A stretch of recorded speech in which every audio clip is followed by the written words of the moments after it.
everybody, I'm Alice K. Ruckelhaus from SufferingWell, and today we're going to talk about the fruit of the mystery of the Visitation. That's the second joyful mystery, and it comes right after the Annunciation. We talked about the Annunciation in our last video.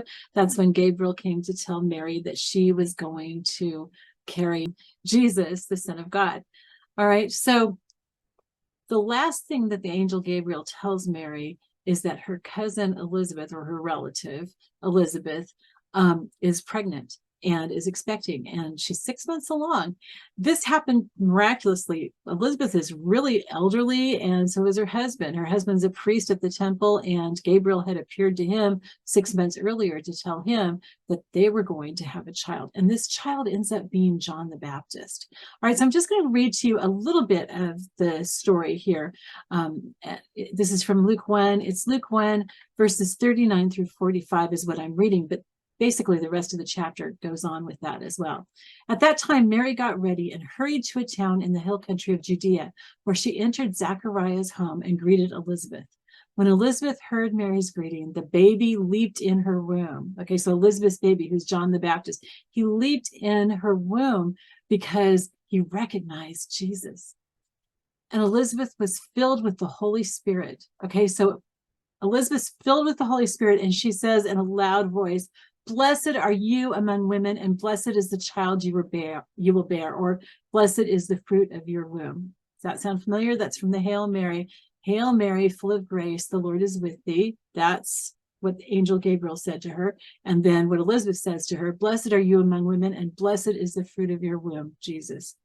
But why am I so favored that the mother of my Lord should come to me?"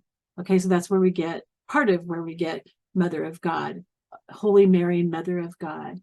Okay, there's another whole thing with that. We'll talk about some other time, but right now, just that's one of the places that we get it from. "Why am I so highly favored that the mother of my Lord should come to me? As soon as the sound of your greeting reached my ears, the baby in my womb leaped for joy. Blessed is she who has believed that the Lord would fulfill his promises to her." All right, so Mary ends up staying with Elizabeth for about 3 months until Elizabeth delivers and Mary leaves. So the fruit of this mystery is love of neighbor. And there are a number of different ways that we can look at that. First of all, Mary went to be with Elizabeth, to share her joy in her own pregnancy and also in Elizabeth's pregnancy with her. She probably also went to help, because if you've been pregnant before, you've known somebody who's pregnant, you know that those last 3 months can be very difficult and you need a lot of help. So she went to help her. There's another way that we can look at love of neighbor that takes it a little bit farther from this story, but it's something that Jesus talked about. He had said to love your neighbor as yourself. And somebody had asked him, "Well, who is my neighbor?" And so he told a story about a man who was going across the mountains from Jericho to Jerusalem, or from Jerusalem to Jericho. I can't remember which one. And it was kind of dangerous. There were thieves there, and some of them came and beat him up and left him lying by the road. And a priest came along, and you would think that he would help the man, but he didn't. He went across on the other side of the road. He didn't want to have anything to do with that man. Maybe he was afraid that he was dead and it would make him unclean or something. I don't know. But for some reason, he left him. He went by. And then a Levite came along. Same thing. He looked at the man. He went on the other side of the road, went around him.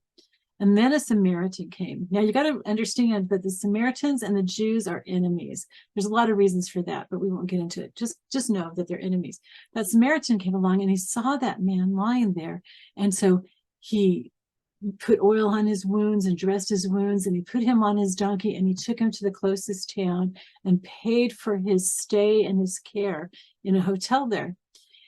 And so Jesus is saying, who was the man's neighbor? Well, the Samaritan was the man's neighbor. He's the one who took care of him. And so we can look at this whole thing of love and neighbor and take it a little bit farther, just like Jesus did, and say, who needs my help? Especially my enemy, somebody I don't necessarily love or get along with. Who needs my help?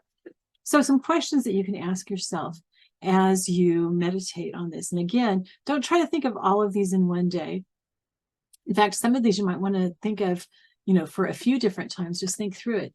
But first of all, who is my neighbor? Who is God calling me to serve? Who is he calling me to love? And how can I rejoice with somebody like Mary and Elizabeth rejoiced with each other? They rejoiced together over what God was doing through them. What are some of the things that God is doing in your life, and who can you rejoice over those things with? What are some of the things that God is doing in the lives of people around you? And how can you celebrate that with them? How can you point out to them what God is doing in their lives or how he's using them? Maybe stop and make a list of people that God has been using to minister to you or to help you grow. And maybe each time that you meditate on this, think of how you can pray for them, how you can thank them, how you can encourage them, and then do it. That would be really cool. So those are just some of the ways that you can meditate on and apply. You always want to apply what you meditate on. So those are some of the ways that you can meditate on and apply the second joyful mystery, which is the Visitation. All right, I love you all. I will talk to you next time.